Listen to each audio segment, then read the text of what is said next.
मेरे प्रिय मित्रों, आइए स्वाध्याय के 37वीं ज्योतिष के 27वीं पाठशाला में आइए प्रवेश करें। जैसा कि हम जानते हैं, हम यहाँ पर उत्तराखंड मुक्त विश्वविद्यालय हल्द्वानी अर्थात विश्वविद्यालय के द्वारा निर्धारित पाठ्यक्रम सिलेबस पर यहाँ पर हम चर्चा कर रहे हैं। और जो पाठ्यक्रम है, जो सिलेबस है, उसके अंतर्गत जो विषय जो है वो है ज्योतिष। वो विषय का नाम है ज्योतिष। और ज्योतिष के हमने पहला प्रश्न पत्र स्नातक प्रथम वर्ष का पहला प्रश्न पत्र जो है ब्रह्मांड एवं काल पर हमने बात की है, जो हमने संक्षिप्त में बात कर ली है। अब हम दूसरे स्नातक प्रथम वर्ष का द्वितीय प्रश्न पत्र जो है, जिसको विश्वविद्यालय व्यक्त करता है, उसका कोड है JY102 और पहले प्रश्न पत्र को JY101। तो JY102 उस दूसरे प्रश्न पत्र का नाम है, उसका नाम है जन्म कुंडली निर्माण, जो स्नातक प्रथम वर्ष है, जो स्नातक प्रथम वर्ष के अंतर्गत आता है। चलिए आइए जन्म कुंडली निर्माण को और जो आने वाली जिसके अंतर्गत आने वाली जो इकाइयां हैं उसको आगे बढ़ाएं। तो आइए आज की पाठशाला में प्रवेश करें। तो आज हम जन्म कुंडली निर्माण जो है द्वितीय प्रश्न पत्र है, इसके अंतर्गत खंड चौथा द्वादश भाव साधन को हम समझ रहे हैं। इसके अंतर्गत इकाई पांचवी है, उसको आज समझने का हम प्रयास करेंगे। एक इकाई को समझने का प्रयास आज हम करेंगे। फिर खंड 4 द्वादश भाव साधन में पूर्ण हो जाता है। इसके बाद फिर अंतिम खंड अर्थात खंड 5 शेष रह जाता है। इसके उस खंड 5 जो है उसके अंतर्गत 3 इकाइयां हैं, 2 दिन में वो भी क्या हो जाएगा, संपूर्ण हो जाएगा। फिर इसी क्रम में हमारा क्या है, जन्म कुंडली निर्माण जो स्नातक JY102 जो है वह पूर्ण हो जाएगा। फिर ज्योतिष विषय अर्थात स्नातक प्रथम वर्ष का प्रथम प्रश्न पत्र द्वितीय प्रश्न पत्र ब्रह्मांड एवं काल जन्म कुंडली का निर्माण, दोनों प्रश्न पत्र दोनों भाग क्या हो जाएंगे, ज्योतिष के स्नातक प्रथम वर्ष का जो है दोनों जो भाग हैं वो पूर्ण हो जाएंगे। दोनों प्रश्न पत्र क्या हो जाएंगे, पूर्ण हो जाएंगे। उसके बाद फिर यहाँ पर क्या करेंगे, प्रश्नोत्तर। इस जो पाठ्यक्रम जन्म कुंडली निर्माण है, इसके बाद हम 2 दिन यहाँ पर क्या करेंगे, प्रश्नोत्तर चर्चा करेंगे। उसके उपरांत फिर हम संस्कृत स्नातक प्रथम वर्ष के प्रथम प्रश्न पत्र विषय जो है संस्कृत, उसके बाद उसका जो पहला प्रश्न दूसरा प्रश्न पत्र होगा। फिर इसी क्रम में फिर क्या है, स्नातक प्रथम वर्ष का पहला प्रश्न पत्र और दूसरा प्रश्न पत्र फिर मनोविज्ञान। इस क्रम को हम आगे जारी रखेंगे, आगे इसमें समझेंगे। लेकिन क्या है कि अब जन्म कुंडली निर्माण क्या है, कुछ दिन और रह गए, फिर उसके बाद हम क्या करेंगे, संस्कृत विषय पर हम बात करेंगे। और इस महीने अंत में क्या है, परीक्षा का आयोजन करना है, वो स्मरण रहना अनिवार्य है। उस दिन हम क्या करेंगे, 31 अक्टूबर को हम परीक्षा का आयोजन दोनों प्रश्न पत्र JY101 ब्रह्मांड एवं काल, JY102 दोनों प्रश्न जन्म कुंडली निर्माण, इन दोनों प्रश्न पत्रों को हम वहां पर 31 अक्टूबर को समझने का प्रयास। एक परीक्षा का माहौल कैसे होता है, जो घबराहट होती है, उस घबराहट को कैसे दूर करना है, कैसे मन से लगन से हमें प्रश्न के उत्तर देने होते हैं, कि उससे संबंधित उससे रिलेटेड हम यहाँ पर पाठशाला करेंगे, पाठशाला का आयोजन करेंगे। कि परीक्षा भवन में ऐसे हम मन से ही कल्पना करेंगे कि हम परीक्षा भवन में बैठे हैं, तो वहां पर प्रश्न कोई पूछा जाता है, तो वहां पर कैसे उत्तर देना है, क्या करना है, उसके बारे में हम क्या करेंगे, 31 अक्टूबर को बात करेंगे। और विषय वही ज्योतिष के बारे में, ज्योतिष विषय पर क्या हो प्रश्न पत्र होंगे, तो याद रखेंगे। और हमने कहा कि कल 20 अक्टूबर हो जाएगा, परसों को 21 अक्टूबर है। तो वहां पर हम क्योंकि हमारा पाठ्यक्रम जो है आज ये पूर्ण होता है, 2 दिन में खंड 5वां पूरा हो जाएगा। उसके बाद एक दिन हमारे पास फिर बच रहा है, तो 21 अक्टूबर परसों को हम यहाँ पर 21 अक्टूबर को फिर हम यहाँ पर एक जो जन्म कुंडली संबंधित कुछ बातें हैं, जो स्व जन्म कुंडली है, उसको हम समझने का प्रयास करेंगे। मतलब एक कुंडली के माध्यम से जो हमें दिया है, अभी तक जो हमारे पास उपलब्ध है, उसको समझने का प्रयास करेंगे कि हम जन्म कुंडली निर्माण करने में कितने माहिर हैं, कितने समझ गए हैं, क्या समझ गए हैं, कितना हमें समझना आता है, वो हम 31 समझने का प्रयास करेंगे, पथों को समझने का प्रयास करेंगे, क्योंकि हम क्या है, जन्म कुंडली निर्माण खंड पूरा होने वाला है, पाठ पूरे होने वाले हैं, हमें कितना समझ में आया ये हमारे लिए महत्वपूर्ण है।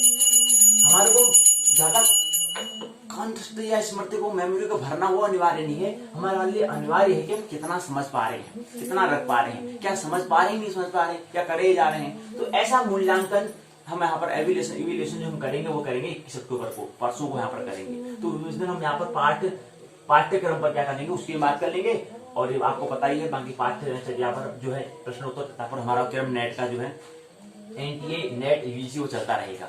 ये तो अब बरकरार चलता रहेगा। बीच में यहाँ पर भी कोई विषय ले आएंगे, जैसे आज विषय लाए हैं। आज हम पाठ्यचर्या पर 2 बिंदु पर बात करेंगे, तो इसको हम अभी बात कर लेंगे। तो उससे पहले आप जानते हैं कि हम क्या है, पाठशाला जो हमारी यहाँ पर है, पाठशाला का 2 भाग यहाँ पर होते हैं, भाग 1 भाग 2 होते हैं।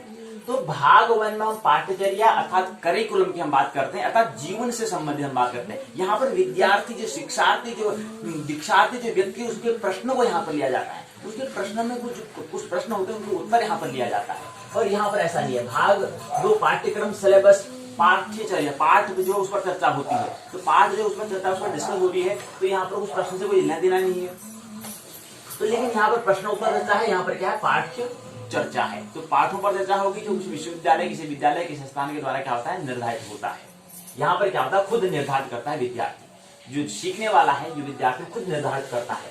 तो भाग 1 में यह है, भाग 2 है। तो भाग आज की पाठशाला में भाग 1 के अंतर्गत हम 2 बिंदु पर बात करेंगे। तो आइए पहले बिंदु और दूसरे बिंदु को, दोनों बिंदु को लेते हैं। आइए प्रवेश करें आज की पाठशाला में। तो सबसे पहले हमने पिछली बार हमने कहा था कि हमें यहाँ पर क्या है, मनी मैनेजमेंट की हम बात कर रहे हैं। थोड़ा उसको और समझ लेते हैं। तो मनी मैनेजमेंट जो है, हम कहते हैं कि जो हमारे पास पैसे हैं उसको कैसे हमें व्यवस्थित करना है, कैसे उसका प्रबंधन हमें करना है। क्योंकि मनी क्या है, पैसा क्या है, एक हमारे लिए क्या है कि साधन है।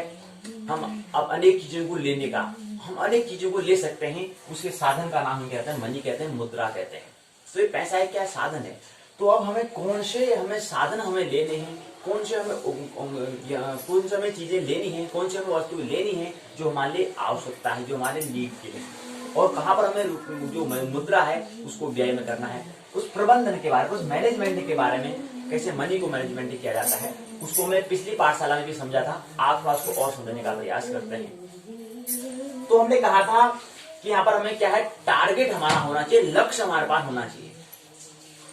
क्योंकि हम किसी व्यक्ति की व्यक्तित्व को देखते हैं तो तुलना किससे करते हैं, पैसे से करते हैं, रुपये से करते हैं। कहते हैं यार वो अरबपति है, खरबपति है।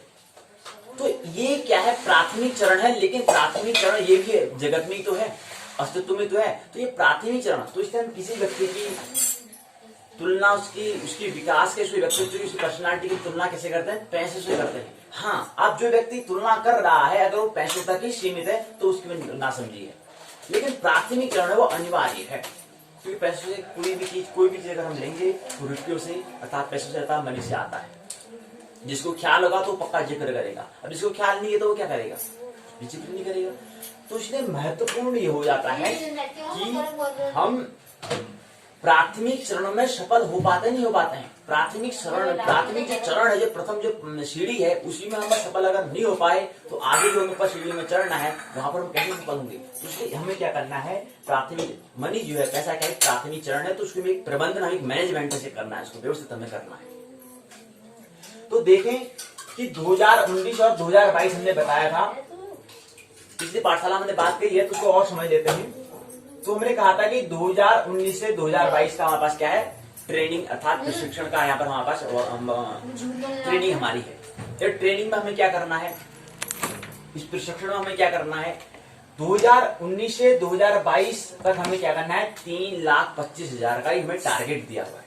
इस टारगेट को हमें क्या करना है, अचीव करना है, उपलब्ध करना है। कैसे इसको अचीव करेंगे, तो ये 4 साल का वक्त हमें क्या करना है, 3,25,000 का हमें टारगेट को अचीव करना है। कैसे उसको हमें क्या करना है, प्राप्त करना है। ये क्या है, टारगेट एक लक्ष्य है, एक गोल है, एक ड्रीम है, ये पूरा करना है। और उसके बाद ये क्या करना है, सेविंग करनी है। और इनकम कितनी करनी है, 2021 और 2022 में इनकम हमें क्या करनी है, 2 लाख इनकम करनी है। ऐसा टारगेट हमें मिला है। अभी टारगेट हमें कैसे अचीव करना है, इसके लिए हमें क्या करना पड़ेगा, प्रबंधन करना पड़ेगा था, मैनेजमेंट करना पड़ेगा, व्यवस्थित करना पड़ेगा, कहां पर हमें पैसे को लगाना है, कहां पर नहीं लगाना है, पूरी रणनीति हमें बनानी पड़ेगी, पूरी योजना हमें बनानी पड़ेगी, पूरी प्लानिंग हमें बनानी पड़ेगी। तो ये क्या है, इनकम 2 लाख। और इससे पहले ये समझें कि हमने 2019 में 50 और 2020 में 75 का ये हमें टारगेट मिला है। तो इन दोनों का अगर योग होता तो 1,25,000 का टारगेट हमारा क्या होता है, पूर्ण होता है। अगर हम 2019 में अगर 50,000 अगर हमने क्या करेंगे, सेविंग अगर हमने किया है तो, और 2020 में अगर हमने 75,000 अगर हमने सेविंग किया है तो दोनों मिल जाता है 1,25,000 का एक टारगेट क्या होता है, पूर्ण होता है। तो अभी इसमें हम क्या है, अभी यात्रा कर रहे हैं, ट्रैवल कर रहे हैं, कितने सक्षम होते हैं इसको हम अभी देख रहे हैं, लेकिन प्रयास क्या है ना, पूरा स्ट्रॉन्ग उसको प्राप्त करना है।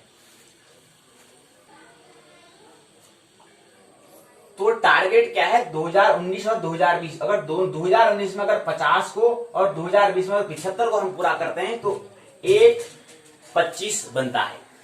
1,25,000 क्या बनता है, टारगेट बनता है, जो क्या है लक्ष्य निर्धारित किया गया है, उसको हमें अचीव करना है। तो अगर ये हम करते हैं तो क्या बनता है, 1,25,000 रुपए बनता है।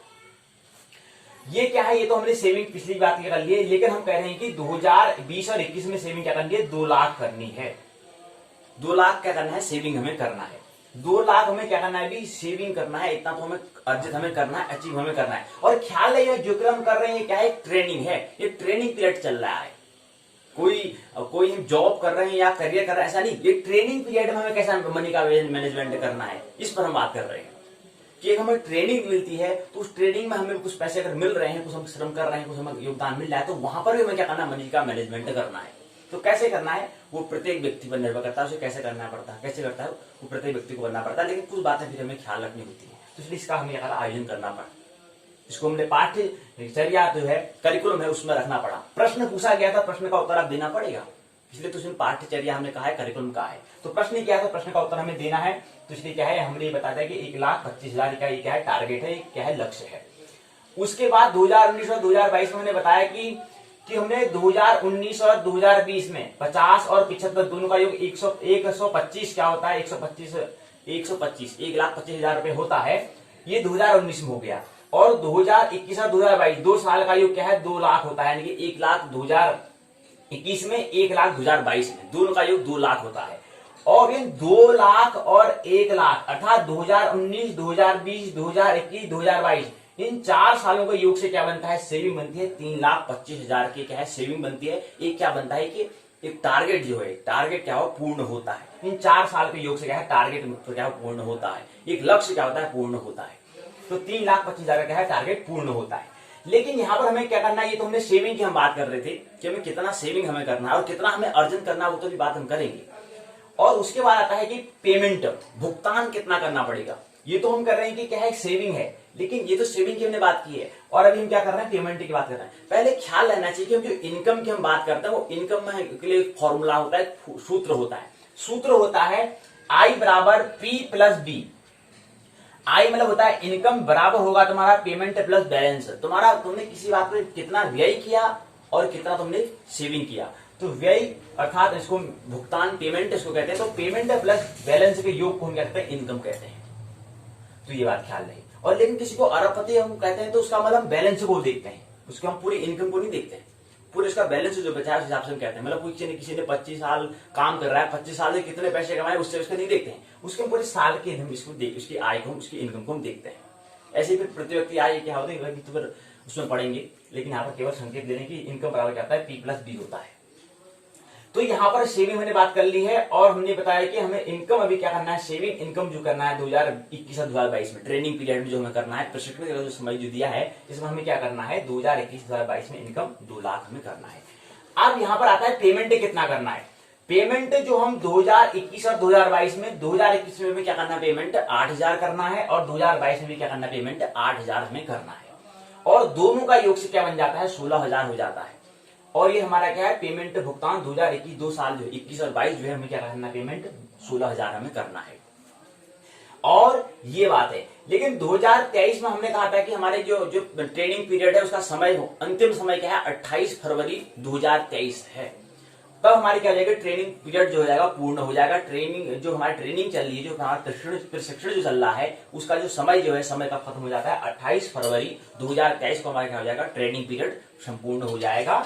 तो वहां पर जब हमारा ट्रेनिंग पीरियड होगा, पूर्ण होगा, लेकिन जनवरी और फरवरी का जो महीना है, उस महीने में 9000 प्लस 9000 का अगर योग करते हैं तो 18000 यहां से आते हैं। अब दोनों के योग से क्या बन जाता है, 9 प्लस 9 बराबर 18000 हो जाता है। 16 और 18 के योग से क्या बन जाता है, 34000 का क्या बन जाता है, पेमेंट बन जाता है। मेरे 34000 होते हैं और ये क्या करना है, हमें पेमेंट करना है। लेकिन अभी अभी हमारा जो पेमेंट है भुगतान 34000 हम पूरा हम भुगतान नहीं कर पाएंगे, क्योंकि बहुत ज्यादा जरूरत में कुछ उतनी होगा। तो इसलिए हमें क्या करना पड़ेगा, ओवर जॉब मनी भी हमें करना पड़ेगा, ओवर हमें टाइम भी कुछ करना पड़ेगा, कुछ एफर्ट हमें और लगाना पड़ेगा। तो ओवर हमें एफर्ट क्या करना है, जो हमें एक्स्ट्रा हमें जो एफर्ट हमें लगाना है, उसके लिए हमें क्या करना पड़ेगा, ओवर हमें क्या करना पड़ेगा, हमें ड्यूटी देनी पड़ेगी, ओवर टाइम भी हमें क्या करना पड़ेगा, जॉब करनी पड़ेगी। तो वहां से जो हमें उसके बदले में वेतन जो मिलता है, तनख्वाह जो मिलेगा, उसका अगर हम कहते हैं तो हमें कितना करना पड़ेगा, कितना हमें ओवर टाइम हमें काम करना है, वो हमें करना है जब तक कि 16000 पूरे नहीं हो जाते, तब तक हमें ओवर टाइम काम करना पड़ेगा, करना है। क्यों, क्योंकि हमें टारगेट जो हमें मिला है, टारगेट जो दिया गया है, वो पूर्ण करना सबसे पहला कर्तव्य है, सबसे पहला दायित्व है, सबसे पहला क्या है, ड्यूटी है। तो उसे हमें कैसे पूरा करेंगे, तो पूरा करने के लिए फिर हमें क्या करना पड़ेगा, ओवर टाइम भी हमें देना पड़ेगा, ताकि वहां से क्या आ जाए, हमारे 16000 वहां से आ जाए। और ये जो हम ओवर टाइम की हम बात कर रहे हैं, 16000 ये है, और यहाँ पर जो हम पेमेंट हमने 2021 और 2022 में 8 से बनता है 16 ये, और हमने जो 2023 में जनवरी और फरवरी जो 2 महीने होते हैं, यहाँ से 9 और 9 18, तो 16 प्लस 18 प्लस 16 का योग हो जाता है 50000। तो 50000 का क्या करना है, पेमेंट करना है, भुगतान हमें करना है। 50000 में हमें क्या करना है, 2021-2022 का हमें क्या करना है, अपने आप को 2021-2022 में क्या करना है, अपने आप को व्यवस्थित करना है। 50000 में 50,000 जब हमें क्या करना है, अपने आप को मैनेजमेंट कर लेना है, प्रबंधन अपने आपको कर लेना है, उसमें अपने आपको मैनेज हमें कर लेना है। कैसे मैनेज, कैसे अपने आपको व्यवस्थित करना है, ये हमें समझने का यहाँ पर प्रयास कर लिया। तो ये बात क्या थी कि हमारे 2021 और 2022 में कैसे हमें व्यवस्थित करना है, पैसे का महत्वपूर्ण होता है। अब ये बात आती है कि हमने बताया कि कितना है, व्यय कितना हो जाएगा, पेमेंट 16 18 16 का योग कितना होता है, 50000 होता है, अर्थात पेमेंट भुगतान में बात कर ली है। लेकिन उससे पहले एक बात और समझ लें, व्यय पेमेंट करना है 2023 और 2024। 2023 में पेमेंट जो होगा वो 25000 होगा, 2024 में पेमेंट होगा वो 50000 होगा। और 2023 और 2024 का अगर हम योग करते हैं, दोनों का योग करते हैं, 25 वाला 50 बन जाता है 75, अर्थात 75000 का बनता है, पेमेंट बनता है। तो इन दोनों 75000 जो है, ये क्या है, हमें दो साल में 2023 और 2024 में क्या करना पड़ेगा, पेमेंट करना पड़ेगा, भुगतान करना पड़ेगा। कोई भी चीज ऐसे ही नहीं आती है, जब हम उसको कुछ देते हैं तब हमको उसके बदले कुछ मिलता है। और याद रहे, मिलता वही है जो हम कर्म करते हैं, जैसा हम कर्म करते हैं उसका ही प्रतिफल में क्या आता है, वापस हमारे पास आता है। अगर हम दीवार मारते हैं तो वापस वहीं को आती है, जहां से हमने मारा था, जहां से हमने फेंका था वहीं को आती है, क्योंकि आगे क्या है, दीवार है। तो ऐसे हमारे कर्म भी क्या है, पूरे वर्तुल में करते हैं, वो घूम के फिर वापस वहीं आना है। तो इसलिए कर्म हमें कैसे करना है, कैसे हमें कर्म हमें करना है, किस दिशा में हमें करना है, और किस सोच समझ के हमें क्या कर्म करना है, ये महत्वपूर्ण बात होती है। ये महत्वपूर्ण, ये हमें ख्याल हमें इसमें रहना चाहिए कि हम कर्म क्या कर रहे हैं, कौन सा कर रहे हैं, किस तरह से कर रहे हैं। किसी को अगर हम कर्म कर रहे हैं वो दुख देने वाला है, तो उसका प्रतिफल वही फिर आएगा, हमारे लिए दुखी आएगा। अगर मैं बहुत ज्यादा दुखी हूं, तो इसका मतलब मैं क्या करता हूं कि मैं दुखी वाला ही काम करता हूं, इसलिए मैं दुखी हूं। और मैं सुखी हूं, तो इसका मतलब मैं क्या करता हूं, सुखी वाला ही काम करता हूं, क्योंकि वही वापस लौट के मेरे पास आता है। अगर मैं आनंद महोत्सव रूप अगर कार्य कर रहा हूं, तो वो मेरा क्या है, वो मैं अर्थात मेरा कर्म क्या है, आनंद महोत्सव अर्थात मेरे स्वरूप का है, वही मैं क्या करता है, प्रतिफलन होकर मेरे पास आता है। इसलिए मैं आनंद महोत्सव पूर्व जीवन जीता हूं, एक कला के माध्यम हंसते हुए जीता हूं, एक आनंद महोत्सव जीता हूं। तो ये मेरे कर्म पर, एक कर्म के हिसाब से क्या होता है, सुख दुख, सुख का ही नाम क्या है, स्वर्ग, और दुख का ही नाम है नरक। और तीसरा आनंद जिसे हम कहते हैं, मोक्ष जिसे कहते हैं, उसका नाम ही, जो आनंद है वही मोक्ष है, वही निर्वाण है। और कोई निर्वाण दूसरा निर्वाण नहीं होता है, स्वतंत्र जहां पर हम हो जाते हैं वही निर्वाण है, वही मोक्ष है, ख्याल रहे। तो स्वर्ग नरक हम अभी हमारे पास है, हम साथ लेके चलते हैं। कोई स्वर्ग नरक अलग होगा, ऐसा धारणा अगर पाली है तो विशेषतः ध्यान रहे कि ऐसी धारणा न पाले, क्योंकि वर्तमान जिसका सही नहीं है तो भविष्य कैसे सही होगा, और वर्तमान जिसका सही नहीं है तो इसका मतलब कि अतीत भी सही नहीं रहा होगा। तो वर्तमान को हमें सुधारना है, वर्तमान ही क्या है, महत्वपूर्ण है। भविष्य में क्या होगा उसे भूलें और आगे क्या होगा उसे भूलें। लेकिन महत्वपूर्ण है वर्तमान। वर्तमान हमारा कैसा जा रहा है वो महत्वपूर्ण होता है। प्रेजेंट कैसा है हमारा, हम प्रेजेंट में कैसे हैं ये महत्वपूर्ण है। और याद रहे प्रेजेंट में अगर हम दुखी हैं तो इसका मतलब हमारे भूत और भविष्य की कुछ न कुछ हमारी बातें चल रही है। तो ये बात हमें रखना है। तो ये हमने बता दिया कि हमें व्यय और 2023 और 2024 में दोनों का योग से क्या बनता है, 25 और 50 से क्या बनता है, 75,000 का व्यय बनता है। और हमने कहा था कि यहाँ पर 2021 और 2022 में पेमेंट कितना होगा, 50,000 होगा। और 2023 और 2024 में 25 + 50 से 75,000 होगा। और इन दोनों का जब योग करते हैं अर्थात 75,000 जो है 23 और 24 में क्या है 75,000 है, और 21 और 22 में क्या है 50,000 है। तो हमें इन दोनों के योग से क्या बनता है, 75 + 50 बराबर 1,25,000 क्या बनता है, ये पेमेंट बनता है। और दूसरी बात है जो गणना कर रहे हैं ये कुछ ज्यादा इससे लेना नहीं है, हम थोड़ा गणित को, क्योंकि ज्योतिष क्या है, ज्योतिष से ही क्या है गणित का जन्म हुआ है। ज्योतिष की गणना करने के लिए गणित का जन्म हुआ है। ज्योतिष में जो भी हमें कैलकुलेशन हमें करना है वहां पर गणित का आविर्भाव हुआ है। तो समझ लो कि हम ज्योतिष की गणना ही कुछ ऐसा कर रहे हैं। ज्योतिष हमारा मुख्य विषय क्या है, ज्योतिष की गणना के लिए हमें गणित को हमें समझना है। गणित क्या होता है, गणित के साथ हमें खेलना है। तो ये जो पेमेंट है विषय ज्यादा देना नहीं है, केवल एक माध्यम बन गया है हमारे लिए। लेकिन विषय क्या है कि हमें कुछ गणना करना आता है नहीं आता है। अगर हम यहाँ गणना कर पाएंगे तो बाद में जो ज्योतिष में जो हमें गणना करनी है, जिसके लिए गणित का आविर्भाव अस्तित्व में आया है, उसका प्रकट जो हुआ है, गणित का डेवलपमेंट जो हुआ है, वहां पर हमें दिक्कत न हो। तो इसलिए यहाँ पर गणना करना मुख्य विषय क्या है, ज्योतिष की गणना करने में हमें माहिर होनी, क्योंकि वहां पर ज्योतिष में हमें बारीकी से हमें गणना करनी होती है। तो इसलिए आप सभी हैं तो इश्यू को लेकर चल रहे हैं, ऐसा नहीं, इसे ध्यान रहे। तो इसलिए हमने कहा वर्तमान में जीना है महत्वपूर्ण है, तो वर्तमान को सुधारना है। वर्तमान में हम अगर खुशी हैं, आनंद महोत्सव अगर हैं, तो हमारा भविष्य और हमारा अतीत भी मस्त ही रहा होगा, हम ऐसे कल्पना कर सकते हैं। तो ये हमने कह दिया कि 1 लाख क्या है 25,000 क्या होता है, ये हमारा पेमेंट होता है। और हमने कहा था कि 1,25,000 क्या है पेमेंट है, और हमने कहा था कि सेविंग क्या है 3,25,000 क्या है सेविंग है। तो हमने बताया खर्च हमें क्या करना है, 1,25,000 हमें खर्च करना है, व्यय करना है, और क्या करना है हमें सेविंग जो करना है वो कितना करना है हमें 3,25,000। 3,25,000 हमें क्या है सेविंग है, टोटल सेविंग है।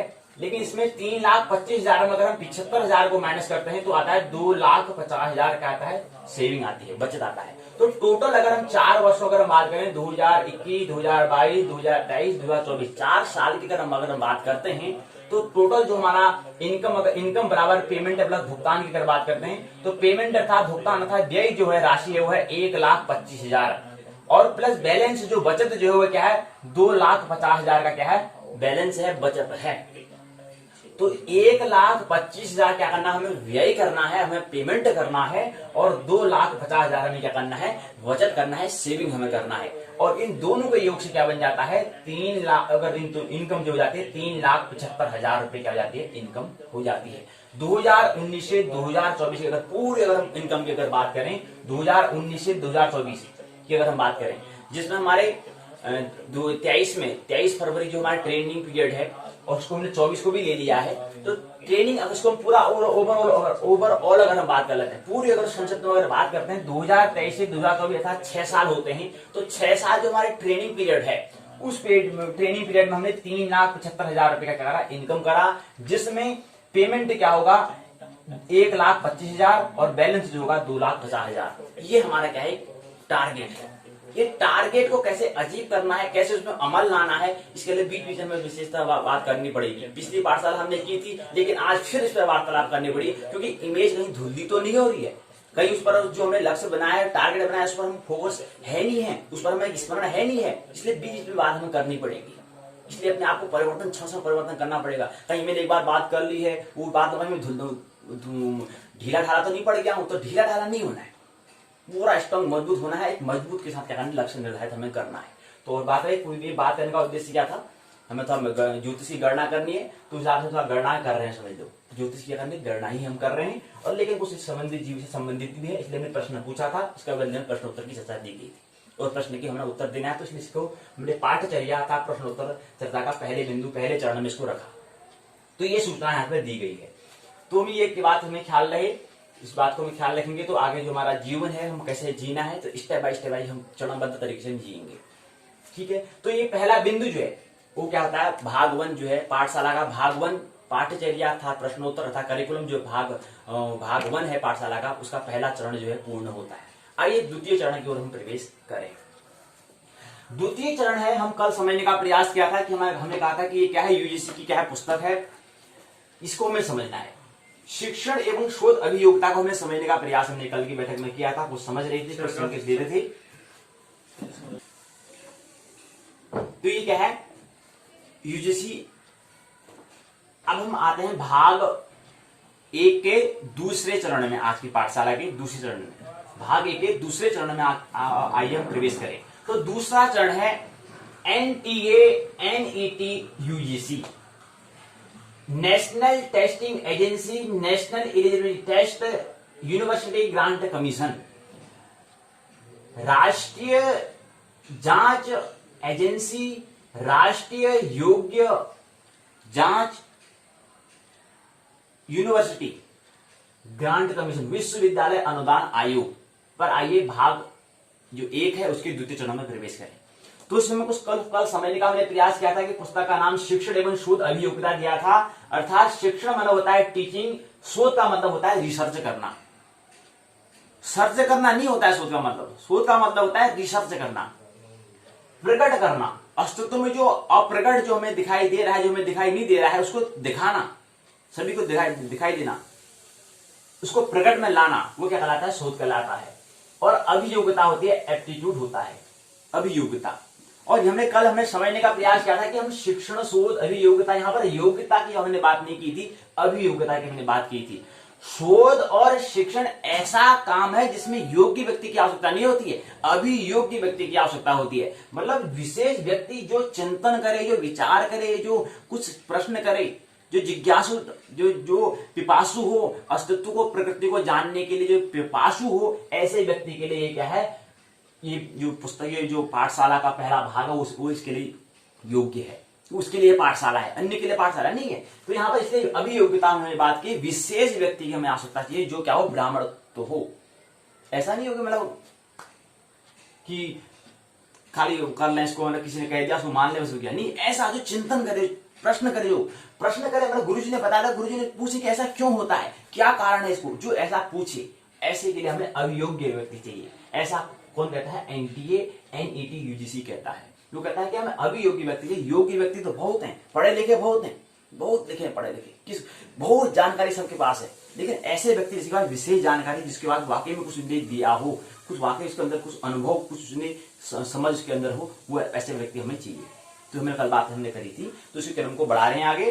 तो हमने कल कहा था कि इसके अंदर हमने एक खंड को हमने समझने का प्रयास किया था। कल इसके अंदर जो पहला खंड है, जो कल भी हमने खंड में बात की थी, शिक्षण अभिव्यक्ति की हमने बात की थी। शिक्षण में होता है टीचिंग और अभिव्यक्ति में होता है एप्टीट्यूड। तो अभिव्यक्ति और अभियोग्यता को हमने एक ही इंग्लिश में एप्टीट्यूड हम इसको व्यक्त कर रहे हैं। शिक्षण क्या होता है, कल थोड़ा हमने समझने का प्रयास किया था। शिक्षण को समझने के लिए हमने क्या समझना हमारे लिए महत्वपूर्ण था, शिक्षा को, एजुकेशन को समझना महत्वपूर्ण था। टीचिंग को, शिक्षण को समझने के लिए सबसे पहला महत्वपूर्ण है शिक्षा को समझना, अर्थात एजुकेशन को समझना। और शिक्षा को समझने के लिए हमें उसके साथ साथ हमें जो हमारा क्या है, शिक्षार्थी और शिक्षक को भी समझना महत्वपूर्ण था, जो हमने कल समझा था। आज उसी क्रम में जो हम खंड 1 के इसके अंतर्गत जो पहली इकाई शिक्षण हम बात कर रहे थे, शिक्षण पर हम बात कर रहे थे, तो शिक्षण में टीचिंग कल हमने समझा था। कल हमने अभी तक हमने दर्शन कर लिया था, कल हमने दर्शन करा कि शिक्षण क्या कहते हैं, टीचिंग किसे कहते हैं, ये हमने कल समझने का प्रयास कर लिया है। आज हम इकाई दूसरी में प्रवेश करेंगे, वह शिक्षार्थी की विशेषताएं। कल हमने शिक्षण की बात की थी, टीचिंग की बात की थी, आज हम शिक्षार्थी के अर्थात लर्नर की हम बात करेंगे, जो सीखने वाला है उसकी बात करेंगे। और उसकी विशेषताएं क्या हैं, लर्नर सभी हैं, ये ख्याल रहे, शिक्षार्थी सभी हैं, चाहे वो विश्वविद्यालय में या कहीं विद्यालय में या कहीं महाविद्यालय में उसने प्रवेश लिया है नहीं लिया है, ये अलग बात है, इससे कोई ज्यादा लेना देना नहीं है, लेकिन शिक्षार्थी सभी हैं, सीख सभी रहे कुछ न कुछ। वो अपने उनकी जो योग्यता है, जो उनकी प्रारब्ध है, जो उनकी प्रवृत्ति है, जो उनके अंदर जो रुचि है, उसके हिसाब से उनके क्या कुछ न कुछ सीख तो रहे हैं। वो क्या सीख रहे हैं वो उनको पता है, लेकिन क्या है, सीख सभी रहे हैं, अर्थात शिक्षार्थी सभी हैं। सीखना सभी करते हैं, कुछ न कुछ सीख ही रहे होते हैं। अब हम कह रहे हैं कि शिक्षार्थी की विशेषताएं हैं। ये इकाई दूसरा का नाम है क्या है, शिक्षार्थी की विषय। शिक्षार्थी किसे कहते हैं? जो विश्वविद्यालय में, विद्यालय में, महाविद्यालय में जो प्रवेश करते हैं, जो किताबें पढ़ते हैं, वो शिक्षार्थी है क्या? ये बात पूर्ण है? नहीं है पूर्ण। शिक्षार्थी मतलब जो वहां जिसने क्या हो, विद्यालय में, महाविद्यालय में, विश्वविद्यालय में एडमिशन प्रवेश लिया, वहां तो कर ही रहा हो, साथ ही साथ खुद भी जो कर रहा हो, उसको हम कहते हैं शिक्षार्थी, उसको कहते हैं लर्नर। वाकई में लर्नर है। नहीं तो होता है क्या कि प्रवेश विद्यालय में, महाविद्यालय में, विश्वविद्यालय में कितने लोग प्रवेश नहीं लेते हैं? लर्नर तो सभी हैं। कौन शिक्षा में क्रांति कौन कर पाता? अगर इतने लर्नर तो शिक्षा में आता तो शिक्षा में बहुत बड़ी क्रांति हो जानी चाहिए थी, लेकिन क्रांति कोई दिखती नहीं, हमें दिखाई नहीं देती। तो क्या कारण है इसका? मतलब लर्नर अर्थात क्या है, उसकी जो उनकी स्तर है, उस स्तर में बहुत कमी है। शिक्षा में क्रांति नहीं हो पाई, इसका मतलब क्या है कि जो लर्नर है वो लर्नर तो कर रहे हैं, लेकिन सीमित उनकी जो सीमित जो क्षमता है उसी पर वो क्या जा रहे हैं, सीमित हो जा रहे हैं। उससे आगे वो नहीं, अपनी सोच को नहीं बढ़ा पा रहे हैं, कल्पना को नहीं बढ़ा पा रहे हैं, इसलिए शिक्षा में क्रांति नहीं हो पा रही। शिक्षा में क्रांति के लिए हमें क्या करना पड़ेगी? बड़ी बड़ी कल्पनाएं हमें करनी पड़ेंगी, बड़ा बड़ा हमें चिंतन हमें करना पड़ेगा, बड़ा बड़ा हमें कुछ न कुछ हमें करना पड़ेगा, सोचना पड़ेगा, थिंकिंग करनी पड़ेगी, विचार करना पड़ेगा, क्या हो सकता है, क्या हो सकता है, क्या सही चल रहा है, अपने बारे में सोचना पड़ेगा। तो शिक्षार्थी मतलब क्या है? जो विश्वविद्यालय में, विद्यालय में या विद्यालय में, महाविद्यालय में, विद्यालय में, विश्वविद्यालय में जो एडमिशन लिया है वही नहीं है। जिसने विद्यालय, महाविद्यालय में वहां तो एडमिशन लिया है, वहां तो वो पढ़ ही रहा है, लेकिन साथ साथ घर में जो दैनिक क्रियाएं हैं वहां पर भी जो चिंतन कर रहा है, वो व्यक्ति कहलाएगा शिक्षार्थी, वो कहलाएगा लर्नर। उससे पहले नहीं, उससे पहले कहलाएगा तो एक आयाम आएगी, आधी बात होगी, वो पूर्ण बात नहीं होगी। आधी बात पूर्ण बात नहीं हो सकती, इसलिए आधी है तो आधी ही होगी। तो हमने कहा कि शिक्षार्थी की विशेषताएं क्या है। शिक्षार्थी की पहले शिक्षार्थी किसे कहते हैं? अब शिक्षार्थी की विशेषताएं जो है, इसके अंतर्गत जो इकाई दूसरी है, इसके अंतर्गत जो बिंदु है, जो चरण है, पहला चरण है किशोर और वयस्क शिक्षार्थी की अपेक्षाएं। जो ये पहला बिंदु है, इसके अंतर्गत जो इसके अंतर्गत आने वाली बातें वह शैक्षिक, सामाजिक, भावनात्मक और संज्ञानात्मक व्यक्तिगत भिन्नताएं। ये इसके जो पहला जो चरण है, पहला जो इकाई दूसरी शिक्षार्थी की विशेषताएं हैं, उसके अंतर्गत किशोर और वयस्क शिक्षार्थी की अपेक्षाएं हैं। इसके अंतर्गत शैक्षिक, सामाजिक, भावनात्मक और संज्ञानात्मक व्यक्तिगत भिन्नताएं, ये हम समझने का प्रयास यहाँ पर करेंगे। तो हमने कहा कि शिक्षार्थी की विशेषता, शिक्षार्थी पहले किसे कहते हैं ये तो समझ में आया पहले। तो शिक्षार्थी को थोड़ा समझने का हमने प्रयास किया है कि जो क्या करे, सीख रहा हो, जो प्रकृति को जानने का प्रयास कर रहा हो, वाकई में है क्या, जो अपने आप को व्यस्त कर रहा हो, ऐसा नहीं, जो अपने आप को अलग से समय निकालने के बाद कुछ चीज को, प्रकृति को समझने का प्रयास कर रहा हो, ब्रह्म की, प्रकृति के माध्यम से ब्रह्म को संकेत मिल रहा हो, उसको समझने का जो प्रयास कर रहा हो, जो ध्यान कर रहा हो, जो प्रेम कर रहा हो, जो भक्ति, भजन कीर्तन, झूमना, नाचना, गाना कर रहा हो, उसको हम लर्नर कहेंगे, उसको हम शिक्षार्थी कहेंगे। तो शिक्षार्थी क्या है? शिक्षार्थी मतलब लर्नर हम उसे कहेंगे जो क्या कर रहा हो, चिंतन, मतलब क्या हो, जो अस्तित्व में जो पूरा आयाम है उसको। तो शिक्षार्थी को समझने की एक बात और हम समझते हैं कि हमें शिक्षार्थी समझना है, तो शिक्षार्थी किसे कहेंगे? यहां पर हमें दो बात हमें समझनी है। व्यक्ति किसे कहते हैं? व्यक्ति को हम शिक्षार्थी कहते हैं, मतलब ऐसा व्यक्ति, ऐसा पर्सन जो क्या कर रहा हो, सीखना कर रहा हो, जो कुछ प्रश्न कर रहा हो, कुछ न कुछ कर रहा हो। अर्थात करने का मतलब क्या है? स्वाध्याय, कुछ न कुछ समझने का प्रयास, अध्याय, कुछ न कुछ अपने आप को कर रहा हो, या प्रकृति को समझ रहा हो, या ब्रह्म को समझ रहा हो, मतलब कुछ न कुछ समझने का प्रयास कर रहा हो, और ये शिक्षार्थी कहलाएगा। विद्यार्थी थोड़ा उससे और आगे सोच रहा होगा, जो ये तो कर ही रहा है, साथ साथ कुछ और कर रहा होगा, थोड़ा भावनाओं को अपने समझ रहा होगा कि प्रेम क्या होता है, ध्यान क्या होता है, इसको समझने का प्रयास कर रहा हो। और इसके आगे फिर एक बार दीक्षार्थी, दीक्षार्थी और इससे आगे वाला कदम है, इससे और आगे की यात्रा है। वो क्या कर रहा होगा? ध्यान स्तंभ में अपना प्रवेश है, भक्ति में, प्रेम में और मग्न है, बस आराम से, उसे कोई दूसरे मतलब नहीं है। तो ऐसा व्यक्ति क्या है? शिक्षार्थी का मतलब व्यक्ति के क्या है? ये तीन आयाम है, जिसको हम व्यक्ति के जो स्तर है, स्तर के हिसाब से तीन भागों में शिक्षार्थी, विद्यार्थी और दीक्षार्थी इसको हम कह सकते हैं। तो हमने कहा चलो अब अर्थात व्यक्ति की बात करें, पर्सन की बात करें, तो व्यक्ति किसे कहते हैं? व्यक्ति अर्थात जो एक जैसे न हो, ऐसे जो क्या हो, एक जैसे नहीं हो। अर्थात ये समझे जैसे हमारा ये शरीर है, शरीर में हाथ और पैर ये एक जैसे नहीं है। जो काम हाथ को दिया है हाथ ही कर सकता है, जो काम पैर को दिया है पैर ही कर सकता है। हाथ का काम पैर नहीं कर सकता है, पैर का काम हाथ नहीं कर सकता है। तो ऐसे ही क्या है, जो एक जैसे नहीं हो, जो क्या हो, भिन्न भिन्न हो, स्वतंत्र। आप स्वतंत्र हम कहते हैं, लोकतंत्र कहते हैं। लोकतंत्र का मतलब जो प्रत्येक व्यक्ति, लोक मतलब होता है जन, मतलब प्रत्येक व्यक्ति का क्या हो, अपना मतलब अपने क्या हो, तंत्र हो, जो स्वतंत्र हो। इसलिए मोक्ष किससे कहते हैं, तो इसे समझे, वो सूत्र वही है, मोक्ष निर्माण वही है, मतलब जो स्वतंत्र, जो मुक्त, जो मतलब इंडिविजुअल हो। क्योंकि प्रकृति में हमारे, उसको उदाहरण के लिए ले रहे हैं, फिंगरप्रिंटिंग है, किसी के एक जैसे नहीं होते हैं। जो अभी जिसने जन्म ले लिया है उस वे भी, और जो बाद में जन्म लेगा, प्रत्येक व्यक्ति का क्या होगा, फिंगरप्रिंट का अंगुली का छाप जो होता है भिन्न भिन्न होता है। ऐसे ही प्रत्येक व्यक्ति का जो स्वभाव है वो भिन्न भिन्न होगा। अनुभूति, फीलिंग, अनुभव तो एक ही होगा, लेकिन क्या होगा, उसके आचरण में भिन्न भिन्न होगा। अब आचरण में भिन्न भिन्न के आधार पर भिन्न भिन्न होना चाहिए, क्योंकि वो क्या है, अगर किसी का आचरण अगर सेम हो रहा है तो इसका मतलब क्या कर रहा है, अभिनय कर रहा है, वो केवल क्या है, उसकी दिखावटी में चल गया है, उसका क्या होगा, अनुयायी बन गया, हम कह सकते हैं। अनुयायी नहीं बनना है, हमें स्वतंत्र हमें होना है। अनुभूति एक ही होगी, लेकिन आचरण में भिन्न भिन्न होंगे। तो कहीं पे मीरा का जैसे आचरण आपको मिल जाएगा, कहीं पे कृष्ण का जैसे आचरण आपको मिल जाएगा, कहीं बुद्ध का, कहीं महावीर का आचरण अलग अलग है, लेकिन अनुभूति तो एक ही है, क्योंकि अस्तित्व तो एक है। तो इसी प्रकार से हम कह रहे हैं कि हाथ पैर, व्यक्ति भी क्या है, हाथ पैर जो हम बता रहे हैं ये क्या है, अंग है शरीर के, लेकिन है क्या, पर है तो संयुक्त, है तो एक ही शरीर के। शरीर जब कहते हैं तो शरीर कहते हैं तो सभी की बात आ जाती है, हाथ कान नाक सभी की बात आ जाती है, पूरे शरीर के सभी हिस्से की क्या आ जाती है, बात आ जाती है। तो इसलिए क्या है, व्यक्ति हम कहते हैं तो व्यक्ति मतलब जो एक जैसे नहीं हो, जिसको जो सब क्या हो, मौलिक हो, जो क्या हो, मौलिक हो। लेकिन सभी व्यक्ति होने के बाद फिर भी तो जुड़े हुए हैं, फिर भी व्यक्ति क्या है, संयुक्त रूप से जुड़े हुए हैं। ये दृष्टि कौन प्रदान करता है, ये दृष्टि ज्योतिष प्रदान करता है। एस्ट्रोलॉजी कहती है कि सभी लोग क्या है, संयुक्त हैं।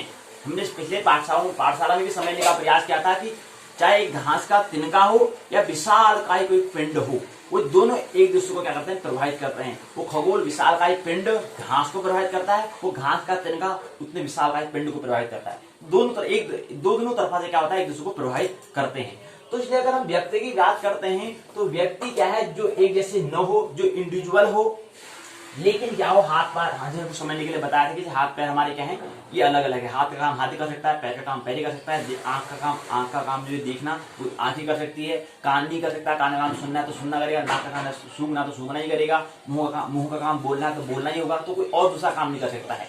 ऐसे प्रत्येक व्यक्ति का क्या होता है, उनका जो कर्तव्य है वो अलग अलग होता है, तो एक दूसरे का काम जैसे नहीं कर सकते हैं।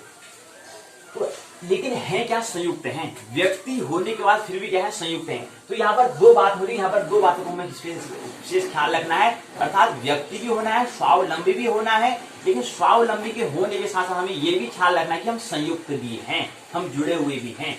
ये दोनों हमें बात क्या रखनी है, स्मरण रखनी है, ख्याल में रखनी है, ध्यान में रखनी है। दो बात हम अगर हम इंडिविजुअल, अगर हम स्वावलंबी की अगर बात करेंगे तो फिर बात पूरी नहीं हुई है। आधी बात आप कह रहे हैं, आधी बात आपने पकड़ी है, आधी बात आप नहीं समझते हैं। इसलिए दोनों, एक बात जब पूरी कब होगी, जब आप समझोगे हम अलग अलग भी हैं और संयुक्त भी हैं, तब जाके एक बात पूरी होती है। तो यहाँ पर दो चीज यहाँ पर हो रही है, हम क्या है, अलग अलग भी हैं, इंडिविजुअल भी हैं, और क्या है, संयुक्त भी हैं, क्या है, एक साथ जुड़े हुए भी हैं। ये दो स्मरण हमें रखना है। तो हमने कहा ऐसा व्यक्ति, तो व्यक्ति के हम स्तर के हिसाब से उसको शिक्षार्थी कहते हैं। व्यक्ति के स्तर के हिसाब से उसके मन की आचरण की जो स्तर है, हालांकि हम शिक्षा की बात करें तो हम मन की हम स्तर की बात करेंगे। तो व्यक्ति के स्तर के मानसिक स्तर के आधार पर हम शिक्षार्थी कहते हैं, विद्यार्थी कहते हैं, दीक्षार्थी कहते हैं। शिक्षार्थी मतलब जो क्या, जो प्राथमिक चरण जो है, सीखने का, जानने का, समझने का जो क्या है प्राथमिक चरण है, उसको विज्ञान या बुद्धि के तौर पर इसको कह सकते हैं। दूसरा विद्या जो है, अर्थात विद्या अर्थात धर्म अर्थात मन अर्थात हृदय की उनकी बात कर सकते हैं। तीसरा है दीक्षार्थी, उसको हम कह सकते हैं अध्यात्म नाभि की तल पर हम बात करते हैं। अर्थात शिक्षार्थी, विद्यार्थी, दीक्षार्थी क्या है, प्रकृति। शिक्षार्थी जो उसे कहेंगे जो प्रकृति को समझने का प्रयास कर रहा है, विद्यार्थी उसे कहेंगे जो माया को समझने का प्रयास कर रहा है, दीक्षार्थी जो है जो मूल अर्थात ब्रह्म को समझने का प्रयास कर रहा है, उसको हम क्या कहेंगे, दीक्षार्थी हम उसको कहेंगे।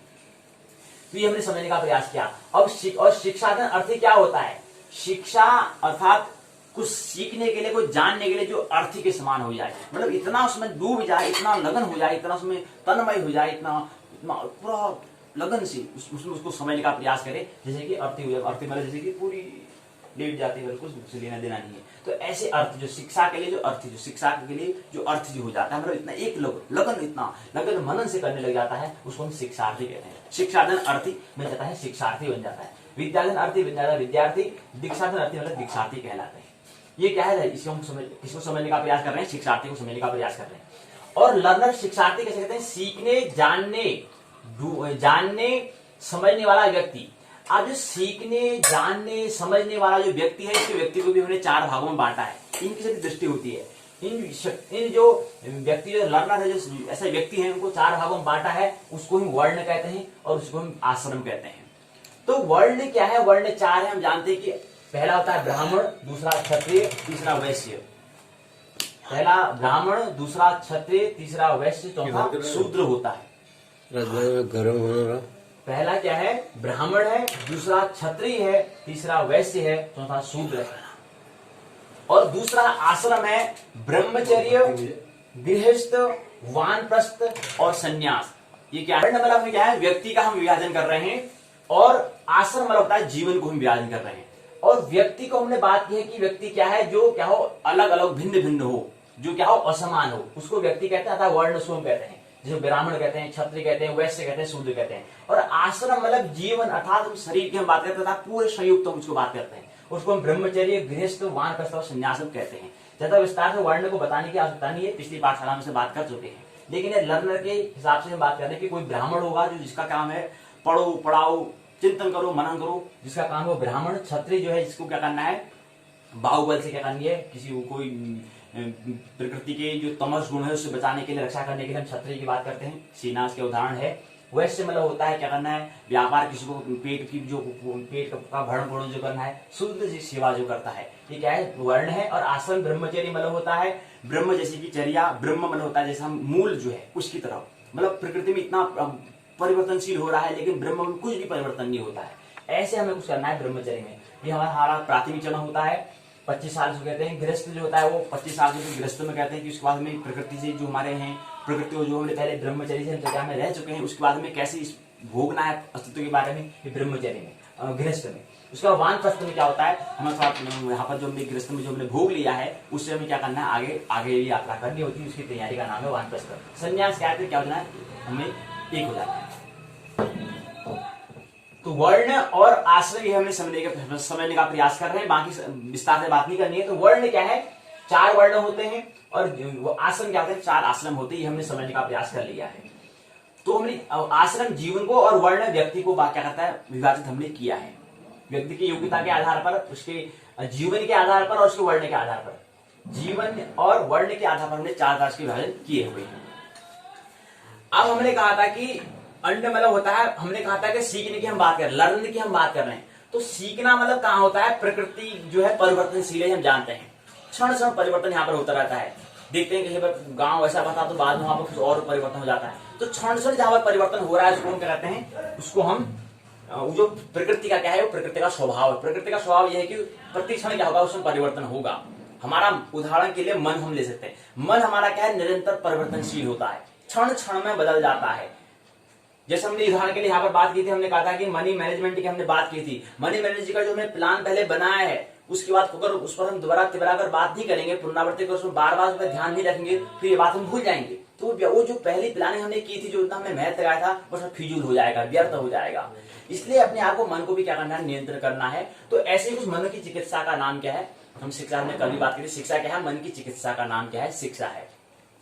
लेकिन यहाँ पर हम बात करें कि शिक्षार्थी किसे कहते हैं। शिक्षार्थी जो है, जो प्रकृति क्या है, परिवर्तनशील है।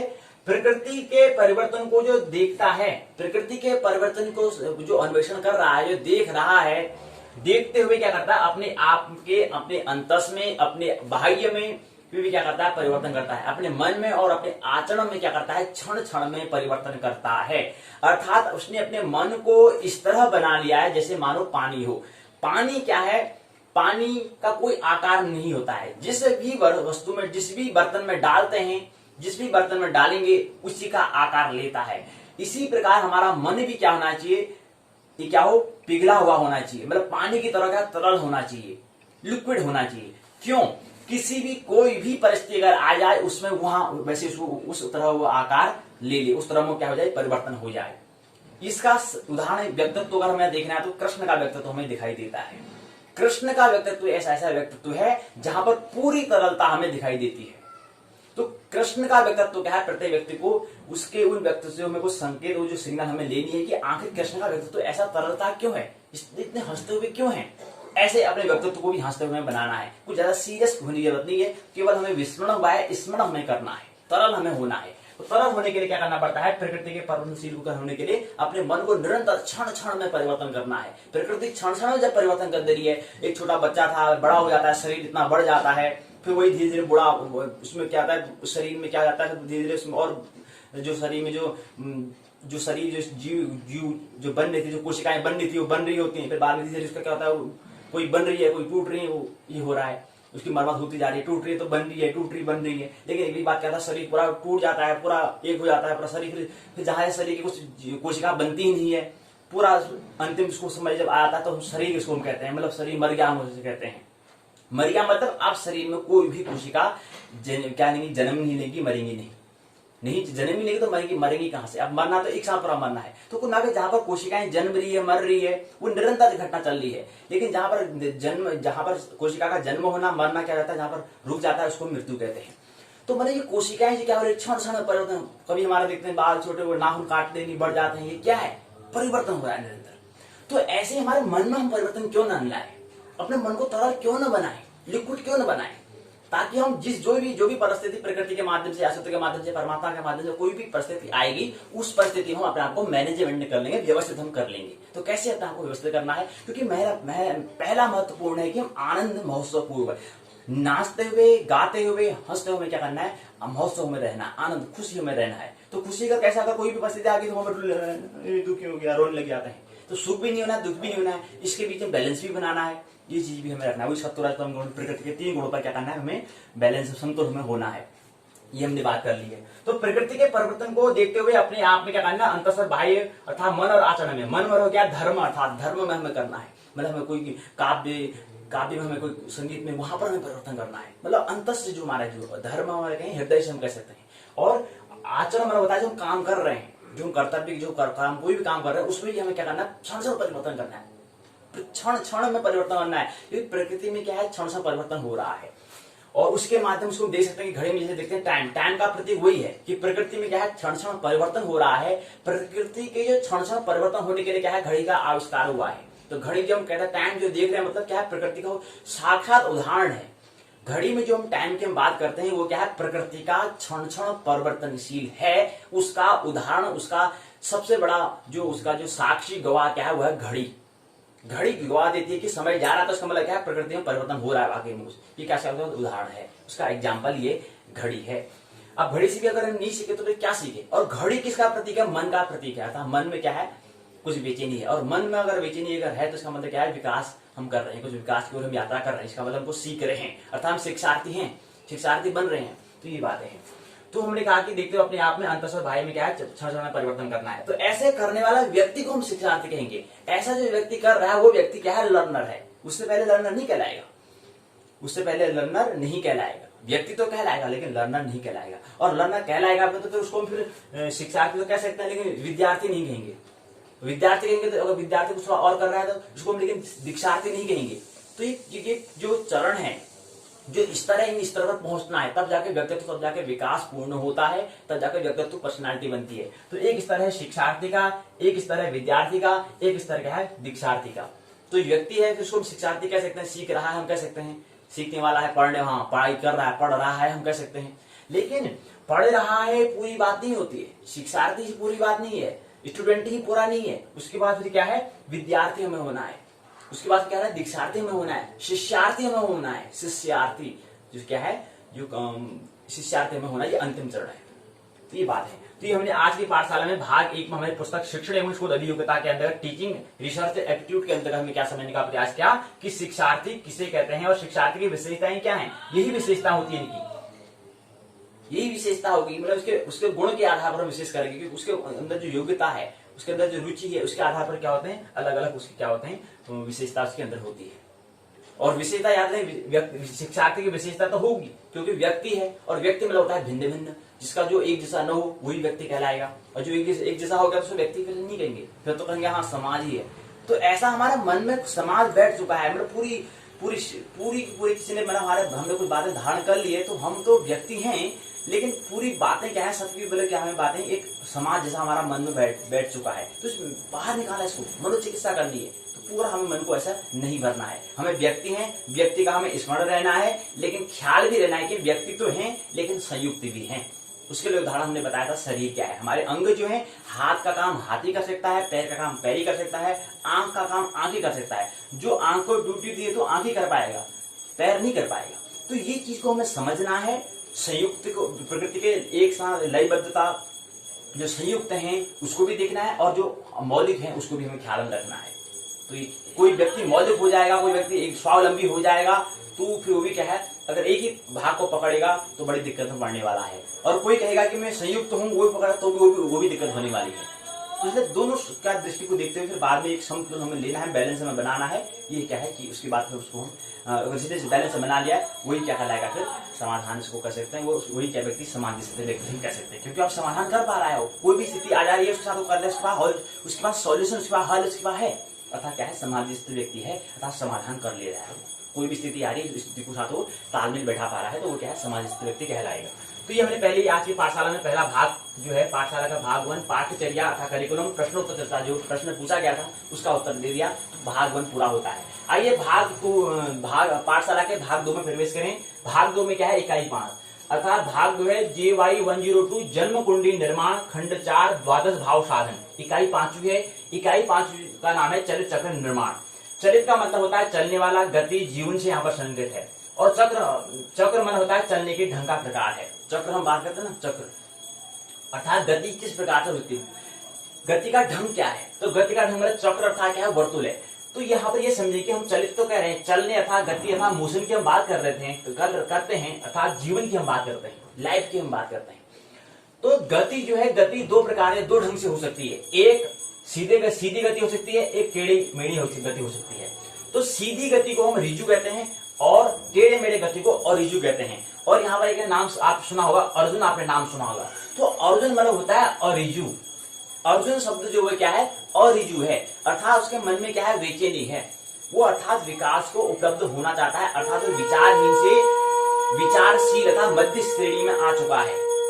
मध्य स्थिति जो है वहां पर क्या आ चुका है, अर्जुन आ चुका है। विचारहीन से विचारशील की अवस्था में अब उसको निर्विचार अवस्था में पहुंचना है।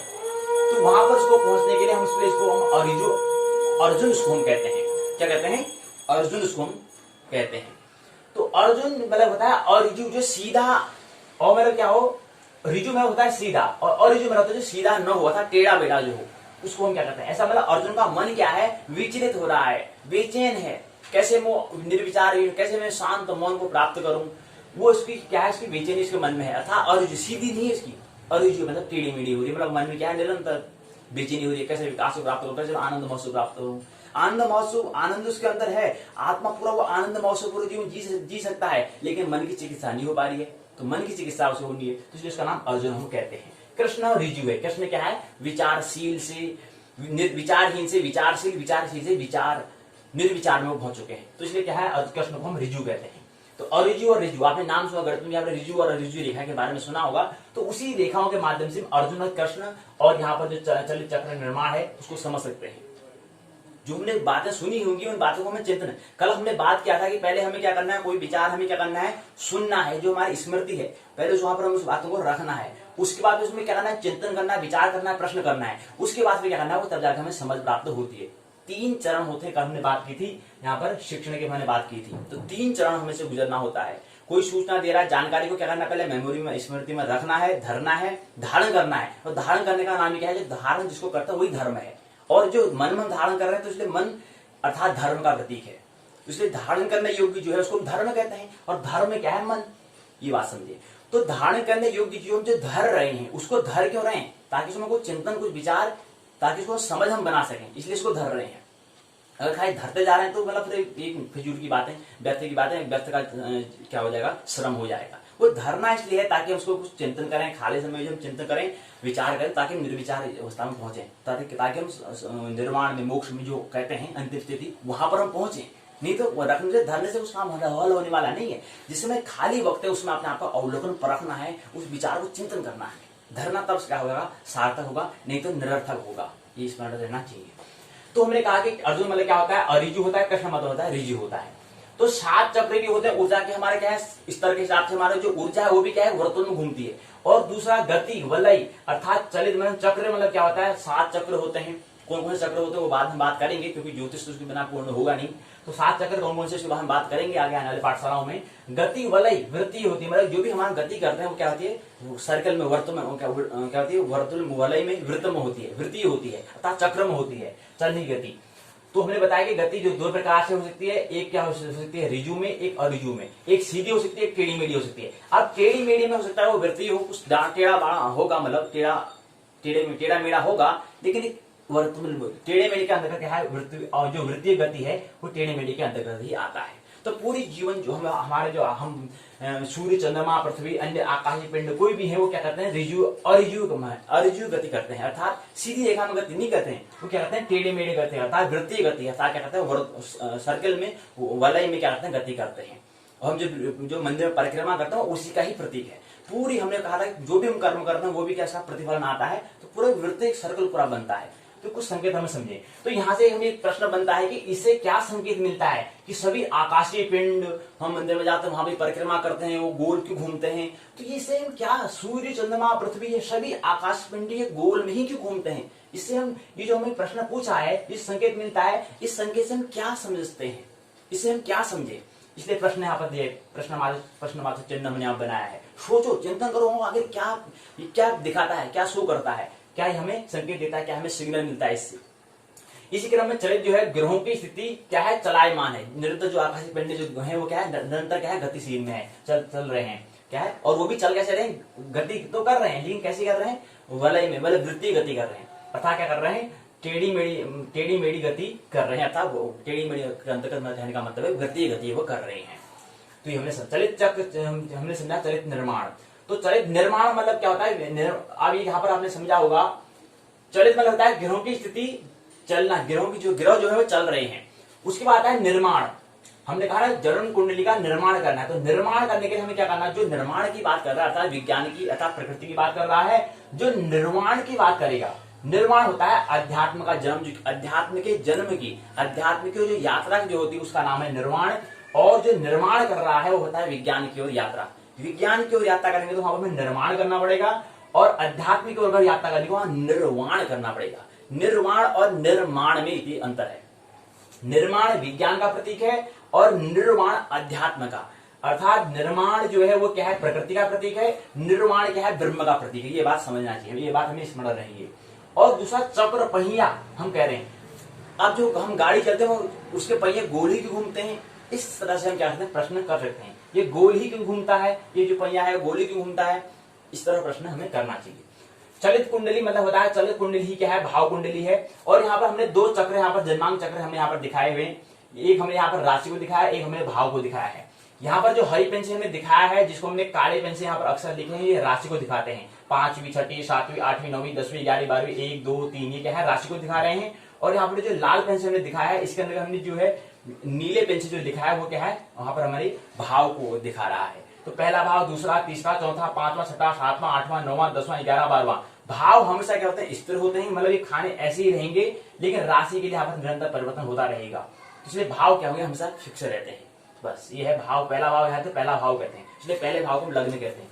ये भाव जो होंगे हमेशा क्या होंगे स्थिर रहेंगे, और लेकिन जो राशि वो निरंतर परिवर्तन रहेगी। किसी की हो सकती है जहां पर भाव 1 है वहां पर किसी की 1 राशि हो, किसी की 10 भी हो सकती है, वो उस व्यक्ति के जन्म की जब जन्म ले रहा था उस स्थिति को देखकर हम बात करेंगे। तो हमने बताया कि क्या है कि चलित कुंडली क्या है भाव कुंडली है, जन्म कुंडली के आधार पर चलित चक्र निर्माण हम करते हैं। द्वादश भाव साधन से क्या है चलित चक्र में ग्रहों को स्थित करते हैं, ग्रहों को क्या करते हैं स्थित मतलब मौजूद वहां पर रखते हैं। संसंधि द्वादश भाव साधन से चलित चक्र का क्या होता है निर्माण हम कर पाते हैं। संसंधि हमने कल बात की थी, उसके द्वारा संसंधि द्वादश भाव जो है उससे हम चलित चक्र का निर्माण करते हैं, जो आज हम करने का प्रयास करते हैं। तो इससे पहले कल की हमने इकाई में समझने का प्रयास किया था कि संसंधि क्या होता है, संसंधि द्वादश भाव क्या होता है, उसकी साधना कैसे करते हैं, वो हमने कल की पाठशाला में समझने का प्रयास किया था। तो वही यहाँ पर बात हो रही है कि संसंधि द्वारा क्या है, संसंधि द्वादश भाव साधन से क्या करते हैं, चलित चक्र का क्या करते हैं, निर्माण करते हैं। चलित चक्र यही है, चलित चक्र मतलब यहाँ पर जो गिरोह है वो क्या है, परिवर्तन होते हैं। चलित चक्र मतलब क्या है, एक ऐसा चक्र हम कह रहे हैं, चक्र तो प्रतीक है, हम बात करते हैं कि क्या है, जो भी गति हम करते हैं वो क्या होती है, अंततः गति कहाँ जाती है, वो वलय में हो जाती है। पृथ्वी में अगर हम गति कर रहे हैं, हम लग रही है कि हम सीधे चल रहे हैं, लेकिन जैसे ही इसकी हम गति करते करते एक ऐसा वक्त आएगा कि हम फिर पृथ्वी का क्या जाएंगे, गोल घूमने लग जाएंगे। अर्थात वास्तव में क्या बने, अंतिम में जो सीधी रेखा है वो बाद में क्या बन जाएगी, और ऋजु बन जाएगी, अर्थात क्या बन जाएगी, वृत्तीय बन जाएगी, क्योंकि पृथ्वी क्या है, गोल है, अर्थात क्या है, गोल है। तो इसलिए हमारी गति अंततः गति क्या बन जाएगी, गोल बन जाएगी, हम ऐसे घूमने लग जाएंगे। और पृथ्वी को जो खुद अपने ऐसे गोल गति कर रही है, किसके सूर्य के चारों ओर कर रही है, परिक्रमा कर रही है, और अपने अक्ष में अपने कील पर भी घूर्णन कर रही है, तो वास्तव में सब क्या होता है, गोल हो जाते हैं। तो इसलिए हम आपको पृथ्वी पर हम कहते हैं कि मैं सीधे चल रहा हूं, तो ये पूरी बात नहीं होगी, लेकिन हमारी कल्पना के आधार पर कल्पना अगर हमारी बड़ी कल्पना होगी तो बाद में समझ में आएगा, यार मैं कितना ही सीधा चलूं, बाद में तो गोल ही बनना है, क्योंकि पृथ्वी क्या है, गोल है, और हम कहां पर मौजूद है, पृथ्वी में है, वसुधा में, भूमि में क्या है, मौजूद है। ये बात हमें समझ रहना चाहिए। और सूचना हमने यहाँ पर पाठशाला की पहले बात कर ली है, तो ये बात हमें समझना है। कुछ बात हमें समझनी है ताकि हमें कुछ स्मरण आ जाए, स्मरण आ जाए, इसलिए हमें कुछ वहां पर पाठशाला का आयोजन करते हैं, इसलिए कुछ बातें होती हैं। नहीं तो बात से कुछ शब्दों में माहिर होने से, महारता प्राप्त करने से कुछ हासिल होने वाला नहीं है। असली सवाल है मौन को प्राप्त होना। कैसे मौन, शांत और आनंद महत्वपूर्ण जीवन जिए, और एक जीवन नाटक हो, एक ड्रामा हो, कैसे, ये महत्वपूर्ण होता है। जीवन में कैसे रस आए, ये महत्वपूर्ण होता है। आइए अब विश्वविद्यालय का जो पाठ्य पुस्तक है उसके माध्यम से इसको समझने का प्रयास आइए हम करते हैं। तो विश्वविद्यालय ने पहले यहाँ पर प्रश्न पूछा है कि लग्न स्पष्ट, एक से 10 अंश, 20 से 30 एक अंश, 1 से 10 अंश, उसके बाद फिर 20 से 20, 1 से 10 डिग्री, 20 से 20 अंश, 30 कला। सुनो, 1 से 10 तक क्या है, 1 से 10 तक क्या है, अंश है, फिर 20 क्या है, कला है, फिर 30 क्या है, विकला है। तो अंश, कला और विकला।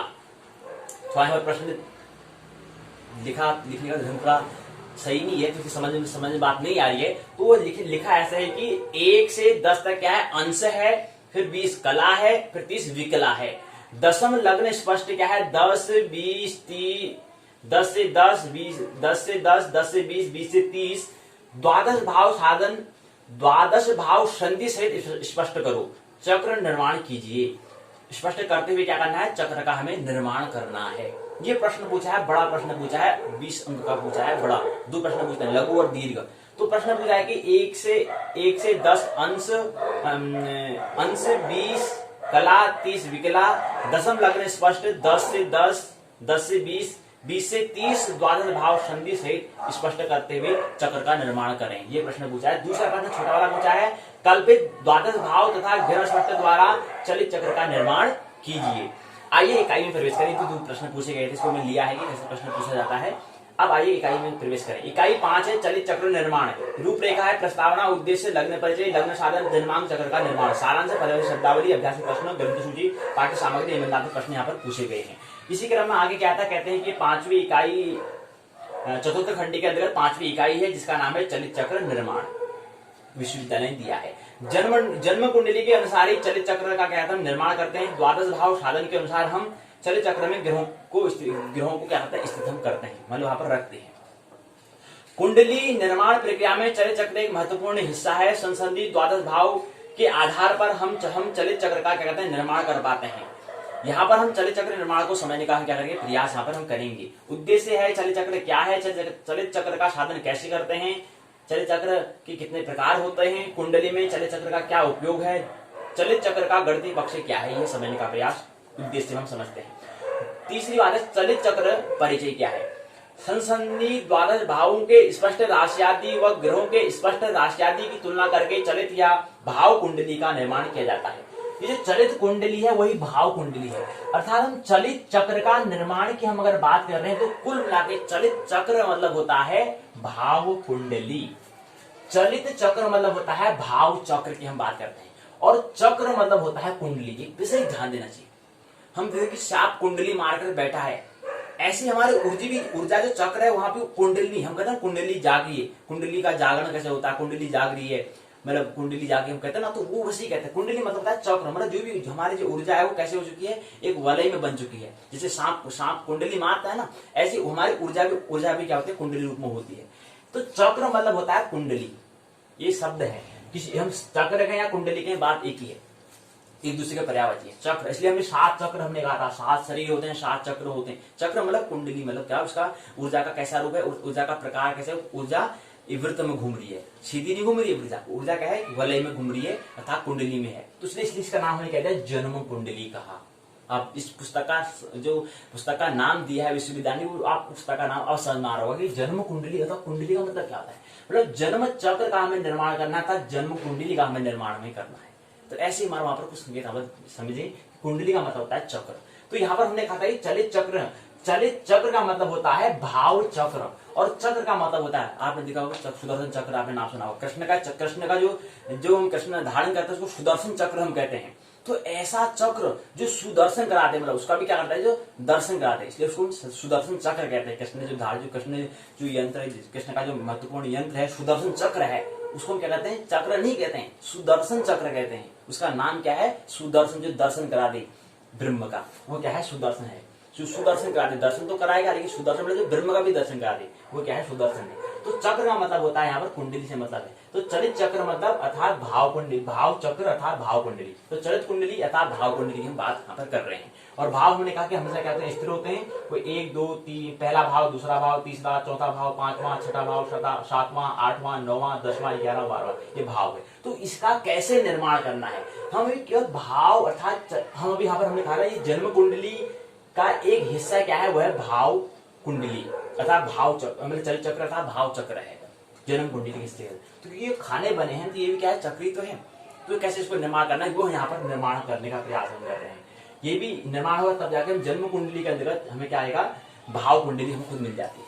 ये बात हमें समझना चाहिए। तो जन्म कुंडली, लग्न कुंडली के योग, कुंडली के योग के अंतर्गत क्या आता है, लग्न कुंडली होती है, तो जहां पर भाव कुंडली भी होती है। तो ये हम भाव कुंडली की यहाँ पर हम क्या कर रहे हैं, आज की इकाई 5 में भाव कुंडली को कैसे निर्माण करना उसको समझने का हम प्रयास यहाँ पर कर रहे हैं। आइए, तो लग्न कुंडली अर्थात चंद्र कुंडली में हमें यह पता चलता है कि इष्ट समय में ग्रह किस राशि में स्थित है, जबकि चलित कुंडली में शेष ग्रह की सम्यक भाव स्थिति का हमें ज्ञान होता है।